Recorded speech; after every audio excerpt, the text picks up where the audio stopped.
अस्सलाम वालेकुम व्यूअर्स, आप देख रहे हैं मेरा फेसबुक और यूट्यूब चैनल। व्यूअर्स, एक इंतहाई अहम टॉपिक और हफ्तावार पाकिस्तान इंटरनल अफेयर के साथ हाजिर हूं और टॉपिक जो है वो करप्शन का है। व्यूअर्स, इसमें हाल गुज़िश्ता ही हफ्ते जो नैब तरमीम के ख़िलाफ़ एक दरख्वास्त जो है वो दायर की गई थी, तो उसमें जो जस्टिस एजाजुल अहसन ने एक इंतहाई ज़बरदस्त जो है वो रिमार्क्स दिए। उन्होंने बताया कि करप्शन जो है इसको इतना जो है दर्दनाक जुर्म बनाना चाहिए कि कोई इसको करने की जुर्रत भी ना कर सके। तो ये जो बयान है ये वाकई बड़ा ज़बरदस्त और बड़ा अप्रिशिएटेबल है कि इस मुल्क का सबसे बड़ा जो मसला है वो करप्शन है। वो कैसे, वो जो आज जो हालात अगर हम देखें तो इसमें कोई शक नहीं कि इसमें करप्शन ही एक सबसे बड़ा जो है वो मसला है जिसने आज हालात को इस नहज तक पहुंचाए। व्यूअर्स, इसमें अगर हम लोग देखें बातें तो जो है ये हम बहुत इधर उधर की जो है हम सियासतदानों से सुनते रहते हैं, लेकिन अगर हम लोग देखें मिसालें बहुत सारे मुल्कों की दी जाती हैं, लेकिन अल्लाह ताला उस कौम की हालत उस वक्त तक नहीं बदलता जब तक वो कौम खुद अपनी हालत बदलने का न सोचे। इसमें अगर हम लोग देखें ज़्यादा दूर ना जाएं, अगर हम लोग देखें तो चाइना की बहुत एग्जांपल्स दी जाती हैं। तो चाइना की मैं आपके साथ चंद एक चीज़ें आपके साथ में शेयर करता हूँ कि उसके साथ अगर उसको एग्जाम्पल्स दी जाती हैं कि चाइना यहाँ तक पहुँच चुका है और आज जो है उसमें वहाँ पर गुर्बत के लिए इकदाम किए गए और वहाँ की आबादी को अगर हम देखें तो ठीक वही चीज़ें यहाँ पर भी हो सकती हैं। लेकिन सबसे बड़ा फ़र्क यह है कि मैं आपको बताता चलूँ कि चाइना की मिसाल तो आसान है, लेकिन चाइना में सबसे पहले जो रेवोल्यूशन 1949 में जब रेवोल्यूशन आया और वहाँ के जो माओ जेडोंग जो लीडर हैं उनके दौर में जो पीपल रिपब्लिक ऑफ चाइना उन्होंने जो इस्लाहात की हैं, उन्होंने जो बड़े पैमाने पर जो इस्लाहात तो बहुत सारी उन्होंने की, लेकिन उसमें सबसे पहला जो उनका जो पॉइंट था वो यही था कि करप्शन को इस मुल्क से करप्शन का जो है वो खात्मा किया जाए, क्योंकि करप्शन वो ऐसी जड़ है जिससे तमाम जो मसाइल हैं उससे वो जन्म लेते हैं। और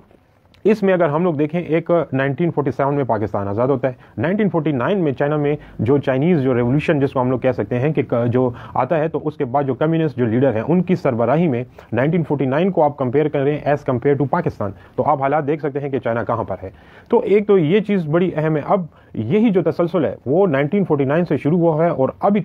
तक जो है वहाँ पर जो टॉलरेंस है करप्शन के लिए वो बिल्कुल ज़ीरो टॉलरेंस है। वहाँ पर जो है करप्शन के हवाले से मुख्तलिफ और बड़े सख्त इकदाम उठाए जाते हैं। अभी हाल ही में अगर हम एग्जांपल लें तो चाइना में जो है एंटी करप्शन कैंपेन जो है वो चलाई गई है और इस एंटी करप्शन कैंपेन में जो है तकरीबन 120 के करीब हाई लेवल जो ऑफिशियल्स हैं उनको जो है पकड़ा गया है। और इसके अलावा जो लोकल जो सर्वेंट्स हैं, दर्जनों लोकल सर्वेंट्स को जो है वो उसमें करप्शन के इल्ज़ाम में जो है उनको पकड़ा गया। इसी तरह सिर्फ यही नहीं बल्कि हाई रैंकिंग जो मिलिट्री जो ऑफिशियल्स हैं उनको भी जो है वो करप्शन के कटहरे में, इंसाफ के कटहरे में जो है उनको खड़ा किया गया। और उसके साथ साथ 5 बड़े जो लीडर्स हैं उनके नेशनल लेवल के जो लीडर्स हैं उनको हाथ डाला गया और उनको भी जो है करप्शन के चार्जेस उनके ऊपर जब आए तो उनको जो है बरतरफ किया गया। और इसी के साथ अगर हम ये फिगर देखें तो जो मैं फिगर आपके साथ शेयर कर रहा हूँ, ये मेरे पास ऑथेंटिक जो है रिपोर्ट्स हैं, ये मैं आपके साथ जो है शेयर भी कर सकता हूँ। तो ये तकरीबन कोई 1 लाख अफराद के करीब, अभी हाल ही की मैं बात कर रहा हूँ, ज़्यादा दूर ना जाएं,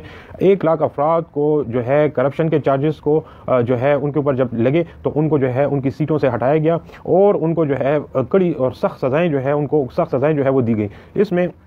ये जो यूरोपीय पूरी दुनिया की जो ममालिक की जो तरक्की, तो हम तो ज़्यादा यूरोप के जो ममालिक हैं वो तो अलग बात है, लेकिन हमारे साथ जो चाइना है क्योंकि ये करीब है, हम इसकी एग्जांपल ले लें और इसी को अगर हम लोग करप्शन के ख़िलाफ़ अगर आज खड़े हो जाएं और वाकई में हम करप्शन को एक ऐसी दर्दनाक इसके लिए एक ऐसा कानून बनाएं कि जिसके लिए कोई करने की इसकी हिम्मत ना करे, तो इंशाअल्लाह ताला जो है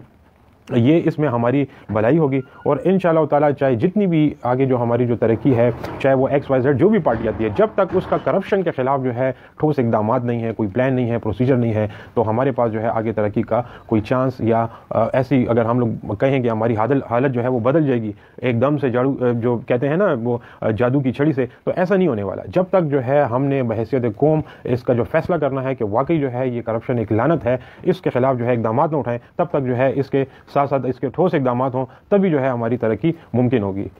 तो